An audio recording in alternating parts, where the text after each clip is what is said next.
where I had felt the bleeding, I touched my scalp and felt a smooth patch of skin. Hey guys. Hey guys. No, that's not gonna work. Hey guys, it's Traeh and I'm back with a horror story, with a horror story, with a horror story. I'm back with a horror story, with a horror story, with a horror story. Yes, I am back with a natural hair horror story. Sorry it took me a minute. I was sick for like a week and I'm slowly, getting better. I feel like I still kind of got a cold, so my throat, voice kind of scratchy, all of that. But yeah, I'm back with a natural hair horror story, you guys' favorite here on my channel. You guys make that known that this is your favorite here on my channel, so I need to keep them coming. If you guys are new, welcome. I would love for you to hit the subscribe button. I do a series here on my channel. It's called Natural Hair Horror Stories, and I allow you guys to email me your craziest, and it gets pretty crazy, your craziest natural hair horror story, and I feature it. I share my thoughts, my advice, and I allow my viewers to weigh in down in the comments. So if you have a natural hair horror story, then feel free to email me. My email is down below, but I'll say it if you guys are lazy and if y'all don't check the description box. I need y'all to check the description box. Like, why do I fill out the description box if y'all not even gonna check it? But anyway, that's besides the point. The email is sendtotraeh@gmail.com. So just make sure that your email is detailed. Include lots of details, okay? The more the merrier. And try to include pictures if possible. And if you guys have already emailed me a natural hair horror story, thank you so much. I'm trying to get through them, but I have a lot of emails. If I haven't gotten to your email, forward it again so that it can come to the top. And hopefully I will feature it soon. So I'm not going to ramble, because y'all be really killing me with the timestamps. Why do y'all gotta do me like that? Like, y'all don't have to do me like that. Y'all always putting in the comments the daggone timestamp for when I start reading. Like, just enjoy the video. Like, y'all be really trying to play me in the comments, but it's cool. It's cool. I'm gonna stop rambling and let's just jump into it. So as always, I'm gonna leave the email here so that you guys can read it along with me. So the email said, oh yeah, and I have some water. Grab your snacks. Go grab your snacks. I'll be here. I just have my iced water, so we're good to go. So the email says, hi Traeh, I absolutely love your channel and I've been contemplating sending in my story for a while. Only thing is, it's not as wild as some of the other stories I have seen. And that is perfectly okay. It does not have to be an outrageous, extreme natural hair horror story, okay? I don't know at what point the horror stories just went left. Well, that's not left. Went left. I don't know.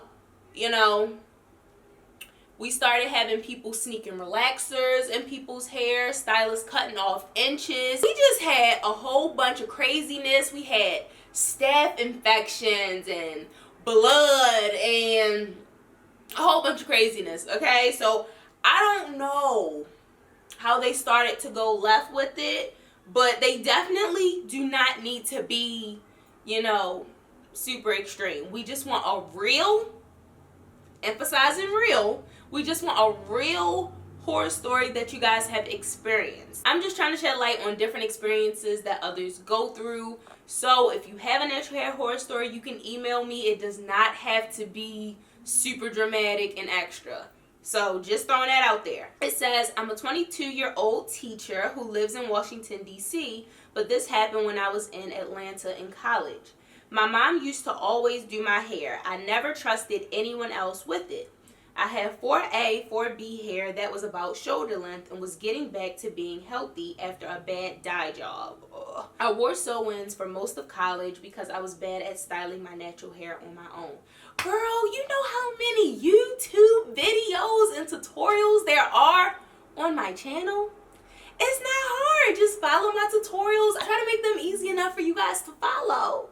So, just watch a few of my videos and I'm sure you can learn to do a little something to your hair. But anyway, I was also very busy and did not have a great deal of time to spend on my hair. And you definitely need to allot time for your hair. It takes time.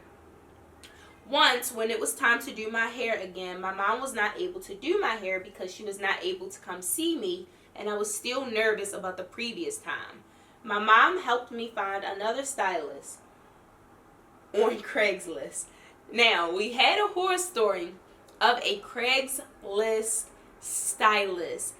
And, you know, we talked about this being a way that might, you know, use that platform to, you know, get their business out there. But at the same time, you can't trust everybody on Craigslist. You can't trust everybody on social media, period. There's too many stories of people off of Craigslist. So I would be kind of weary. I ain't even gonna lie. I would be kind of weary going to someone that I found on Craigslist through their ad. I don't know. My mom helped me find another stylist on Craigslist in the area who would be able to do my sewing. I went to the address my mom sent and brought my girlfriend for moral support and safety. We went to this address, and first red flag, it was not a salon as expected, but rather her home. Okay, so you found the stylist on Craigslist, and she's not in a salon. She's at her home. So basically, you're going into someone's house that you found on Craigslist.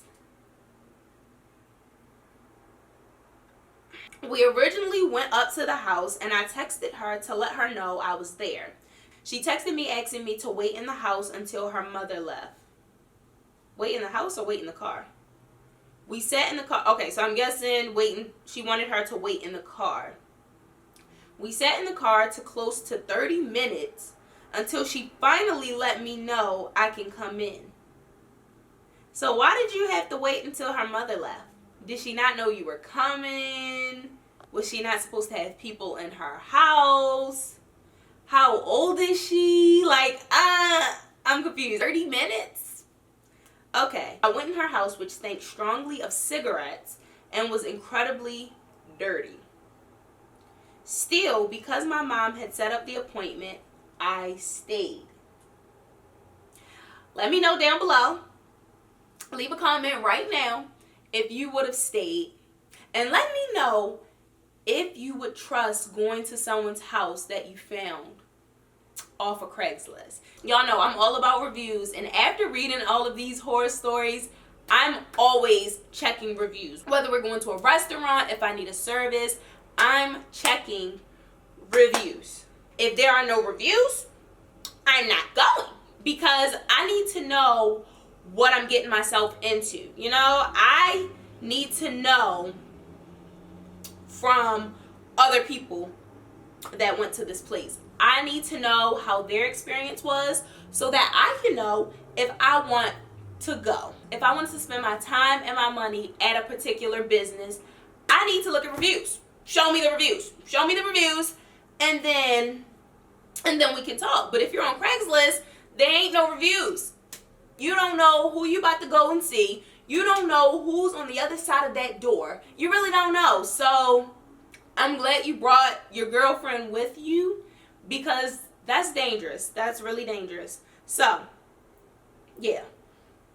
Went off on a tangent there.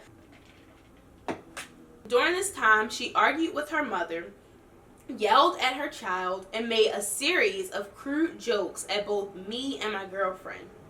She did my hair, and it did not really hurt except for one spot in the front. I told her it hurt, but she told me it would go away soon. The closure she had used, which she did not tell me she was using. Wait, didn't you bring the hair? How did she use a closure if you didn't give her a closure to use? What hair is she using? I'm confused. The closure she had used, which she did not tell me she was using, was stabbing directly into my scalp. Days went by and my forehead continued to hurt. This was around the time of my college graduation, so I was incredibly busy and did not have the time to get my hair redone. So I was putting up with it.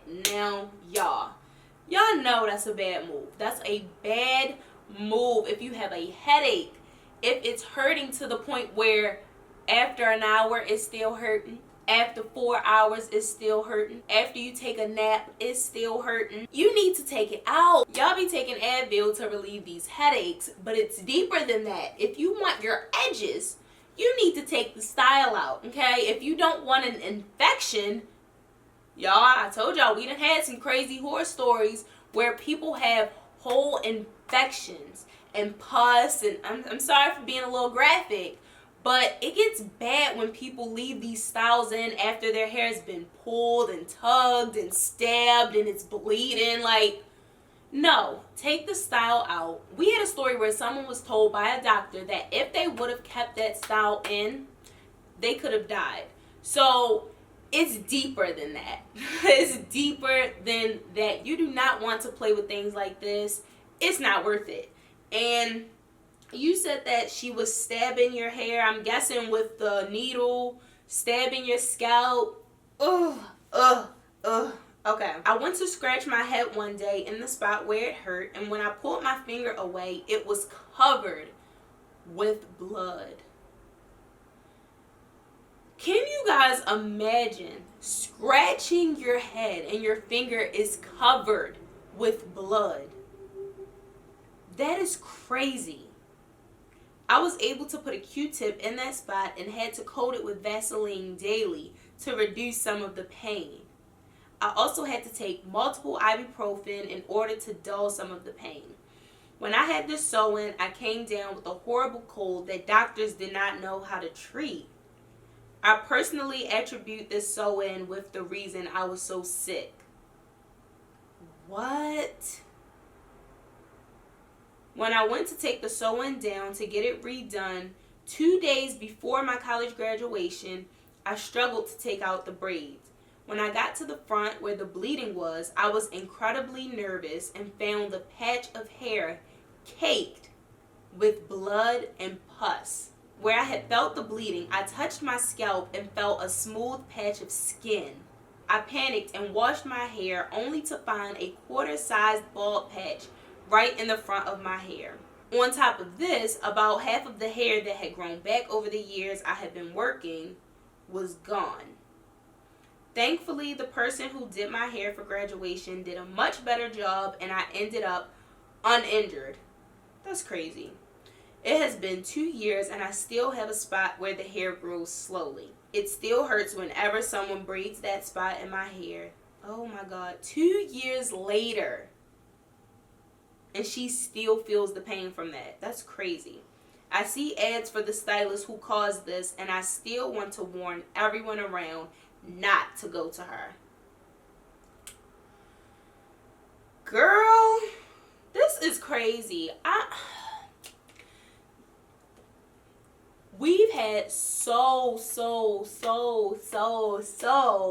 many stories like this. I feel like a broken record at this point because this has to be like the 20th story that we've had like this. We put ourselves through so much, especially for special occasions. We will do anything because we're so desperate to look good for like one day. Like one day. Your graduation, we had stories where girls didn't want to take their hair out because it was prom or just whatever the reason is. It's just crazy to me how much we would put ourselves through. Even when we know it's wrong. Even when we know it's wrong. But yeah, there were a lot of red flags in this story. Let me know if you were counting red flags. How many were in this story? And would you guys trust a Craigslist stylist? Because it's like, if someone is on Instagram, they can still be portraying to be somebody else. I don't know. I mean, maybe it's just me and I'm just scary like that. But going to someone's house, you don't know this person at all. You found them on Craigslist. You just don't know. Like, you don't know. People impersonate other people all the time. And that's why they say, like, if you're doing a transaction with somebody that you met on Craigslist, to do it at a police station or something so that you can be safe. Like, we need to take those same precautions, you know, if we're meeting up, if you're dating them. Like, you need to be wary because you don't know who you're talking to on that computer. You just don't know. But that's a life lesson, okay? It's deeper than hair.